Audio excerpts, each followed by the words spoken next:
Hi and welcome to The Winning Factor. I'm Alan Aitken, and on this show each week we take a look at some upcoming races in Hong Kong and we try to isolate an aspect of the race that we might look back on later as having been crucial to the outcome. Well, a change of pace this week in Hong Kong, Saturday racing this week, and the first one we're going to look at is race 2 and our winning factor here, the map.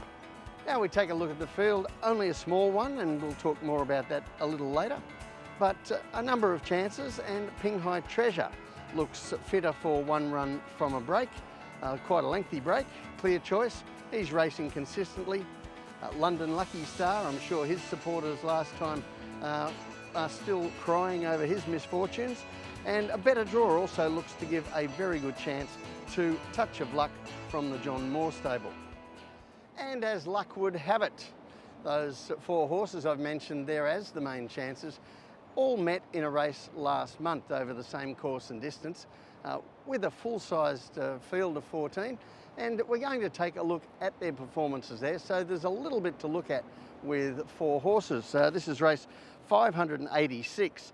Now, first of all, I want you to take a look at London Lucky Star in light blue colours.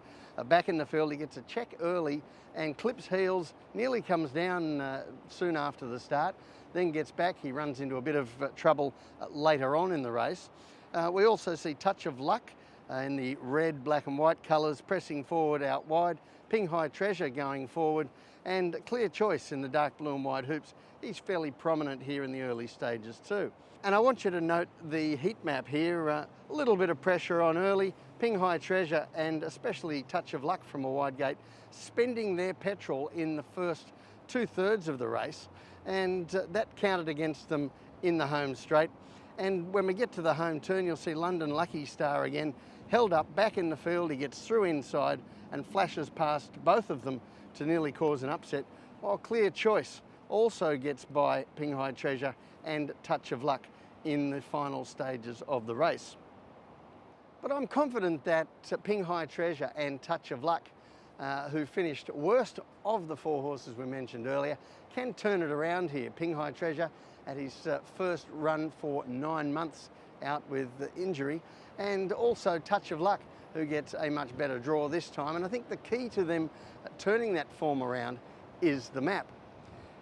And when we take a look at the map, I want to draw a distinction here between talking about the tempo in a race and a winning factor of the map as we have here, because talking about the map considers in its entirety the way the whole chemistry of the race sets up and affects the outcome, not just the pace of the race. Now, an outside barrier from the 1650 metres on the dirt for Pinghai Treasure is not a great start. But you see here we have only the smallish field and also 2 likely and obvious pacemakers. Sprinter Handsome Bobo taking a big step up in distance, and also California Argent, who's shown a keenness to lead at a good speed this sort of distance.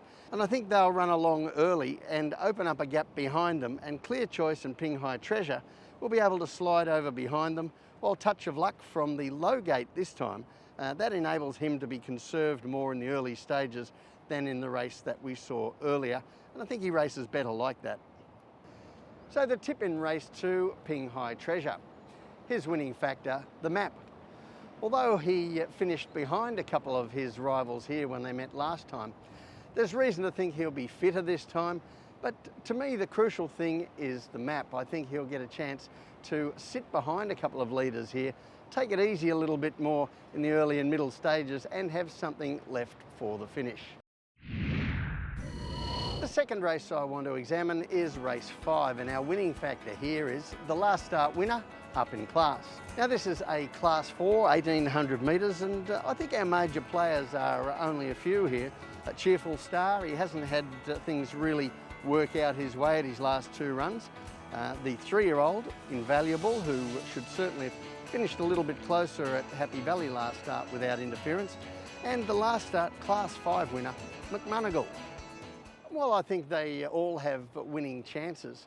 I want to focus on the last start winner, who rises from Class 5 into Class 4, Mcmahon. And while I've highlighted winners up in class before as a good factor in Hong Kong racing, I think McMonagle represents a particular kind of horse going up in class, in that we get these imported horses who've shown form elsewhere and for whatever reason don't fire early in Hong Kong and then click as time goes on. And I want to show you a graphic of McMonagle's handicap ratings here.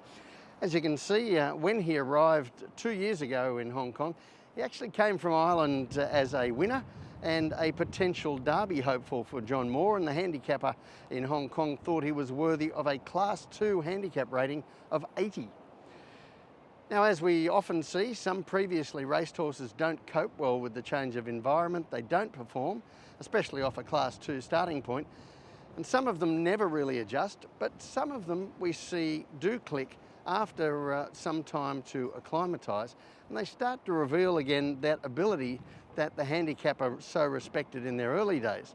So as you can see here, McMonagle's handicap rating dropped from 80 all the way down to 31 before he started to turn it around with a shock win earlier this season, and now he's climbed up into the mid-40s again, which puts him well up into Class 4 again now, but I think he's going to handle that on the basis of his latest Class 5 win. Now we'll have a look at the replay here, and I want to highlight the way the race was run, particularly the heat map here at the bottom of the screen. Now, every lead section of this race was run above average or on average, and McMonagle, he raced handy up on those lead sections, and then the heat was really turned up from the 800 metres to the 400, which is where Matthew Poons sent McMonagle into action and chased hard, and he responded well, taking the lead beyond the 300 metres.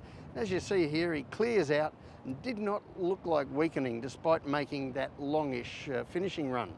Now that solid, consistent speed does seem to be the way that McMonagle performs best, and the best part about his racing style is that if others don't provide that for him, he can provide it himself. But we'll take a look at the map, and we have designated leaders here like California Legend and possibly Beauty Angel, and perhaps McMonagle will be in the same place we saw on that video, just behind the leaders. But if they don't want to lead, I'm confident he'd be able to go forward and ensure the right tempo for himself. So the tip in race 5 is McMonagle, his winning factor, the last start winner up in class. But I think he represents a particular kind of last start winner up in class, because he's been in this class before. In fact, he's been in a higher class than this before, and he's making his way back up the ratings after finally finding his feet in Class 5. He may not get to the 80 rating he started with in Hong Kong, but I think there's a fair bit of scope there to say that he's well up to winning races in Class 4.